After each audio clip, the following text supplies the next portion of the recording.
लोकसभा चुनाव के छठे चरण की वोटिंग में महज एक दिन का वक्त बाकी है। ऐसे में छठी फेज की वोटिंग से ठीक पहले मुस्लिम आरक्षण का मुद्दा बहुत बड़ा बन गया है। उत्तर प्रदेश में जिन 2 चरणों में चुनाव होना है उसमें पूर्वांचल की ज्यादातर सीटें हैं।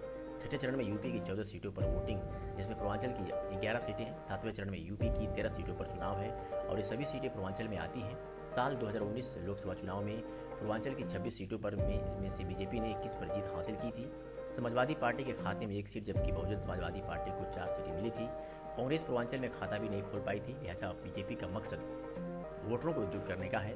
मुस्लिम आरक्षण की जंग में अब यूपी की बाकी बची सीटों पर हिंदू एकता वाला दांव चला जा रहा है। साल 2019 लोकसभा चुनाव में पूर्वांचल की 26 सीटों पर में बीजेपी ने 21 पर जीत हासिल की थी। समाजवादी पार्टी के खाते में 1 सीट, जबकि बहुजन समाज पार्टी को 4 सीटें मिली थी। कांग्रेस पूर्वांचल में खाता भी नहीं खोल पाई थी, लिहाजा अब बीजेपी का मकसद वोटरों को एकजुट करने का है। मुस्लिम आरक्षण की जंग में अब यूपी की बाकी बची सीटों पर हिंदू एकता वाला दांव चलाया जा रहा है। दावा है कि उत्तर प्रदेश में 24 से ज्यादा मुस्लिम जातियों को ओबीसी कोटे में आरक्षण मिलता है। सूत्रों के मुताबिक समाजवादी पार्टी सरकार में इसके लिए नियम बनाए गए थे। अब योगी सरकार जांच करेगी कि आरक्षण देने का आधार क्या है।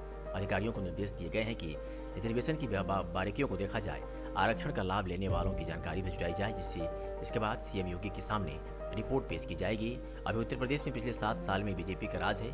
मुस्लिम आरक्षण पर सियासत ने आसमान पकड़ा तो अब योगी सरकार भी पुरानी फाइलें खोलने लगी है। लेकिन इस फैसले पर समाजवादी पार्टी और कांग्रेस बीजेपी पर हिंदू मुसलमान की राजनीति करने पर आरोप लगा रही है। ऐसे ही अपने शहरों के तमाम छोटी और बड़ी खबरों को देखने के लिए 365 दिन खबर चैनल को सब्सक्राइब करें और बेल आइकन दबाना बिल्कुल ना भूलें।